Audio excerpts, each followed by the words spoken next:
No sense of sound. No smell of air. Breathless.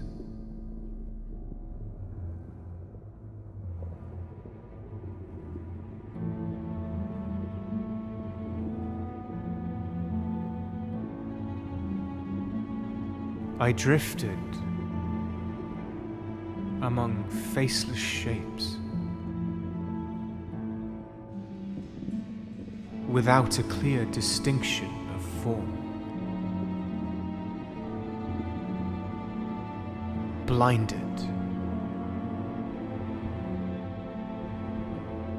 Until someone or something made me soar.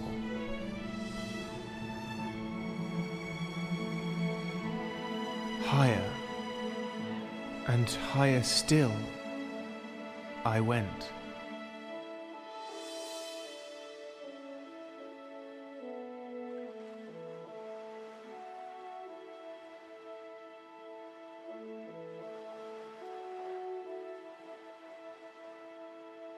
That is all I can remember.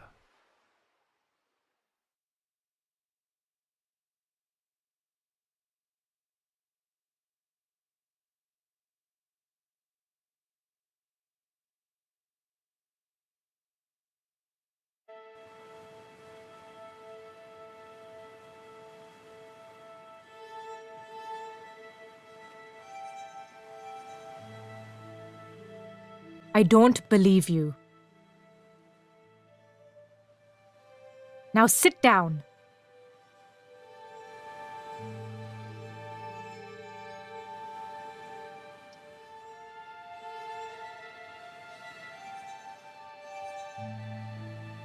I'm sorry, but you can't leave until you tell me. Where are you from? And what is it that you seek in the colonies?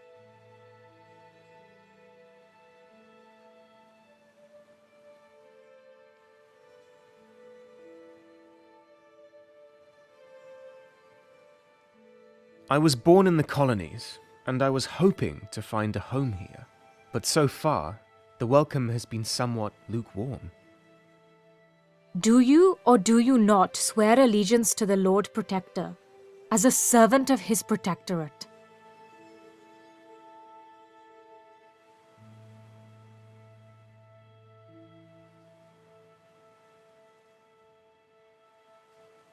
No, I don't consider myself a servant of anybody. But you are. The uniform already betrayed you. The bright blue fabric, the golden stitching. It tells me that you are part of the crew on one of their ships, probably a merchant vessel. The embroidery even says that you are the captain of that ship. Impressive. But what happened to your ship, Captain?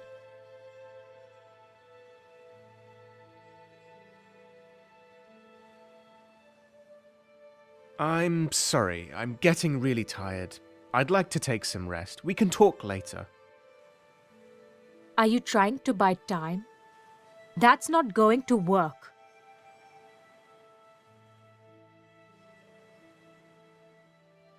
First, tell me who you are.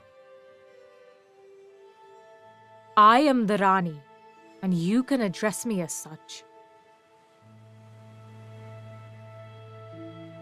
Now, is this journal yours?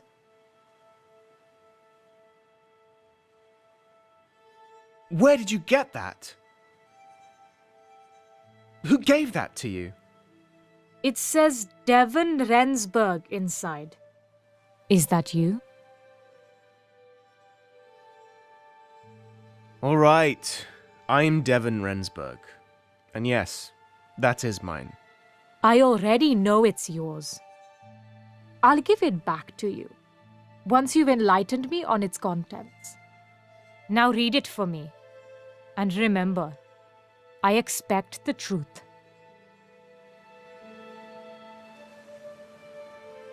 Again, where are you from?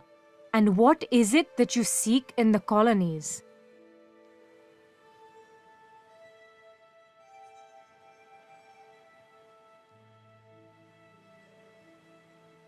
Fine, I'll give you the long version.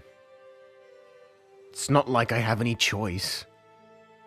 I come from the West, born here in the colonies, but raised in the capital of the Protectorate's homeland, a city that never felt like home.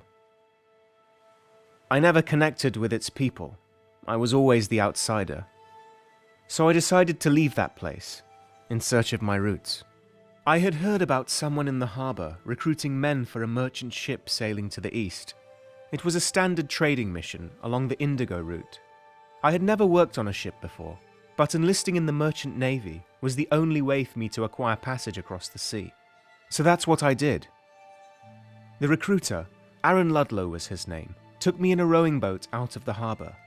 And there she was, his lordship's vessel.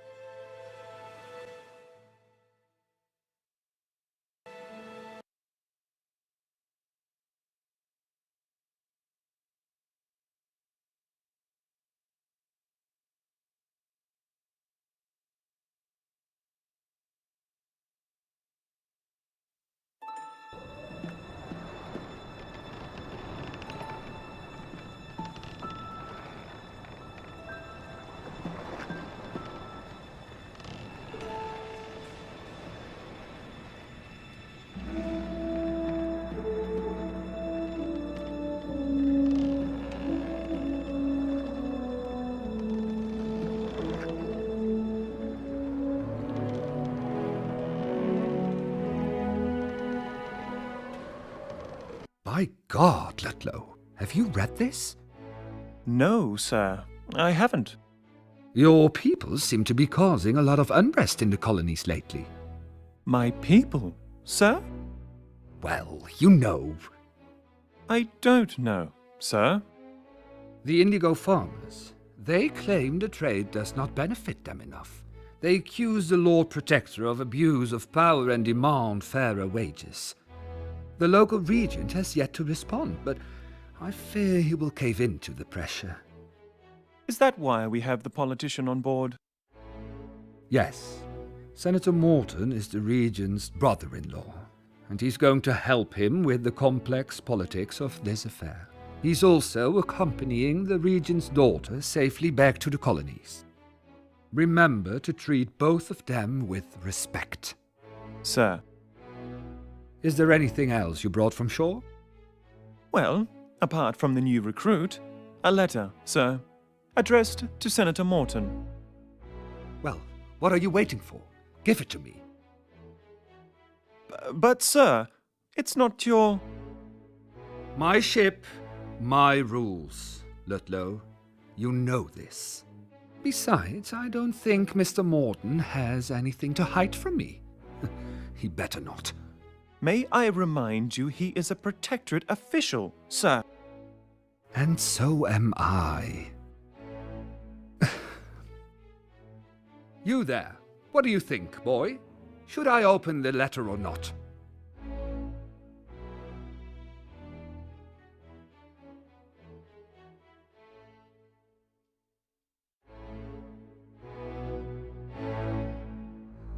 Why not?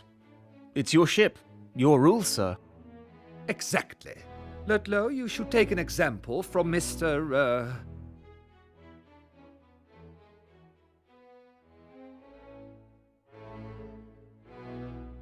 Devon Rensburg, sir. Pleased to meet you, Captain. Captain Cornelius Hendricks. Nice to have you aboard the Herald.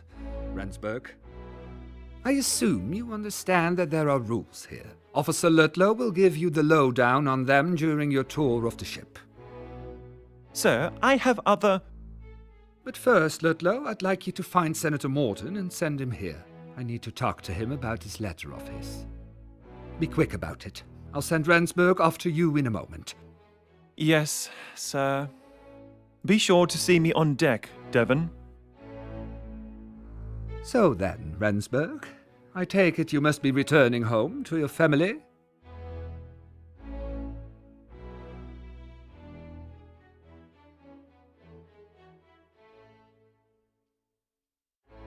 Yes, I am, sir. It feels strange to say that, though, since I don't really remember my family. I was adopted. I know my father is a Protectorian, and my mother is originally from the colonies. It won't be easy to find them. That's why I'm writing everything that might help me with my search down in my journal.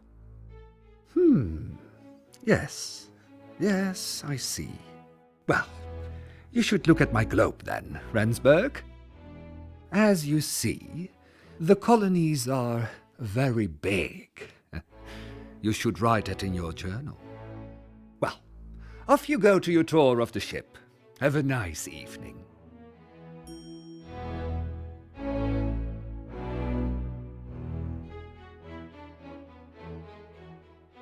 There was a globe in the room. The ornate rooster on top stretched his wings out over the world, as if protecting it.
Oh, well, I would assume he's reading your letter right now, Mr. Morton.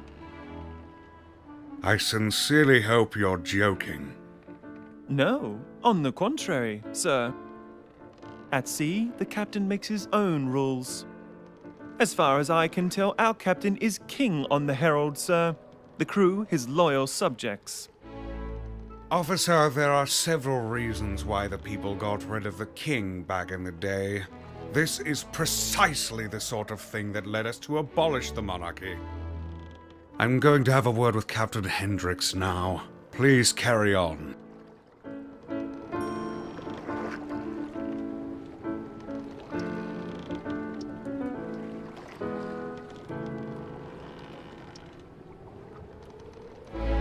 That, Devon, was Senator Lewis Morton.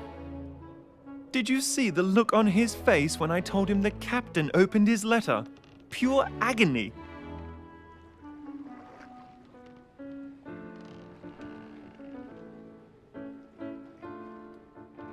It would be fun if we could see what's happening inside the captain's quarters right now. It would be, wouldn't it? People have a hard time adjusting to life outside the capital. On the open sea, the rules tend to change, but customs don't change with them. Mr. Morton is a prime example of that, and you will probably experience the same. The trick, though, is to accept change. It's something that people like Morton will never understand. But you might.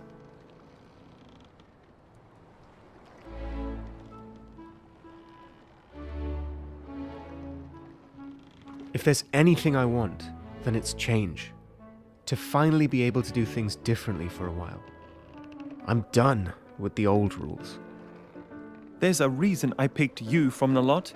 I rarely choose anybody who is unfit for a life at sea. Now for your tour. Welcome aboard His Lordship's vessel, Herald.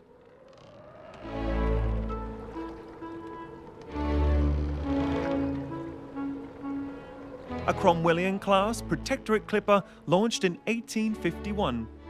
As one of the fastest sailing ships in the mercantile fleet, she can reach a top speed of 18 knots. During her short life, she has already set multiple records sailing to the colonies and back along the famous Indigo route.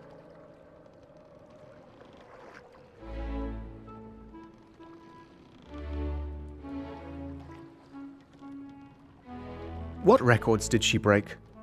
Several speed records. of which the most important one was the race against the De Witt-class clipper HLV Crowing. The Herald beat her by 3 days on a return voyage from the colonies to the capital. She set a record time of 78 days, 5 hours, and 16 minutes. Now let's move on to the deckhouse.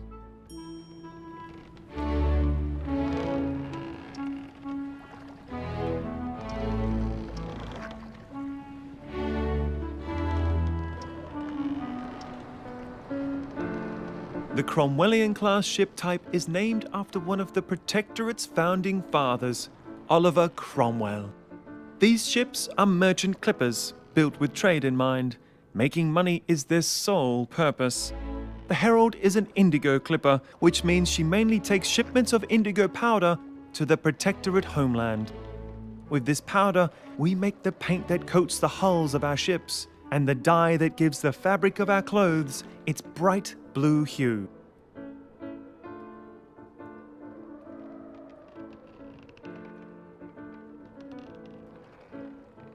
You've lived in the capital, Devon.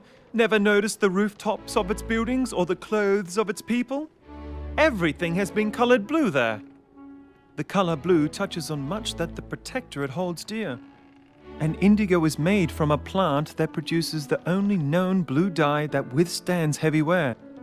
Until anybody finds a cheaper substitute, the indigo trade remains an invaluable part of our economy. I never really thought about blue dye in that way. Sounds like a huge undertaking. It is, but that's not without reason. After all, the Protectorate is built upon free market principles that foster progress through supply and demand. Its people get paid an equal share for the work they do, and with this money they are free to do with as they wish. I am not fond of life on shore, but even I can see that the system works. For most people, at least. Now, onto the bow of the ship.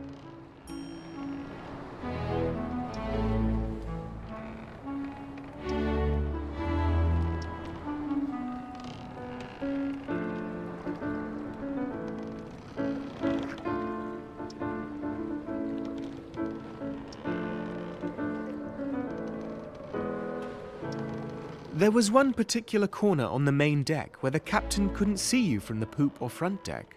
Littered with boxes, barrels and sacks, it provided cover for those in a bit of a lazy mood.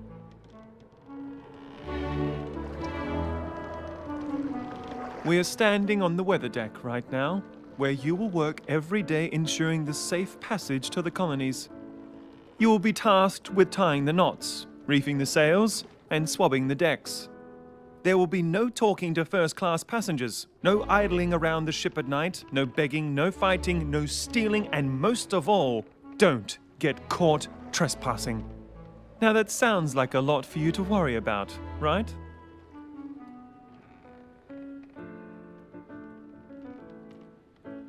I'll manage. That's what I thought. Don't worry, it'll get tedious soon enough. Keep in mind that the dining saloon in the deckhouse is only for first-class passengers and officers during this trip. This was a special request by Senator Morton, so please steer clear from the saloon if you want to keep out of trouble. Anyone without a blue coat should just use the service stairs through this door here. Now, is there anything in particular you would like to know?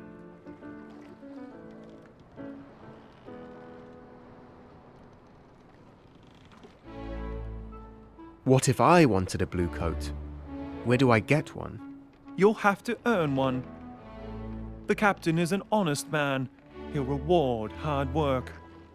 But don't expect him to promote you anytime soon. It took me years before I earned mine. Now just go through this door, past the officers' cabins, and you'll find the service stairs on your right-hand side. Down those stairs you'll find the crew's quarters and your bed. That concludes the tour, Devon. I hope you enjoyed it. I will have to stay out here. I'm on watch tonight. The boatswain will wake you up tomorrow morning to prepare you for the day. Good night.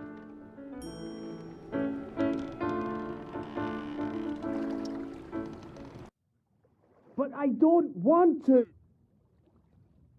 and take this thing back.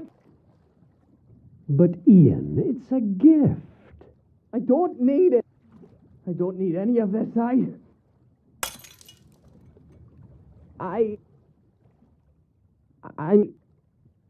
Get out. I didn't mean to... Get out.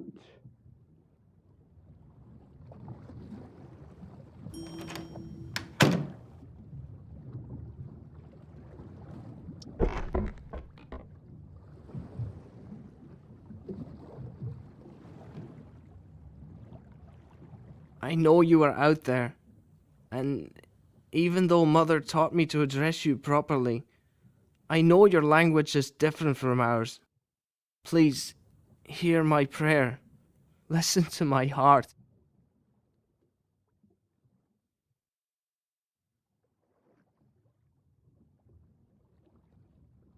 I'm begging you to just help me this one time.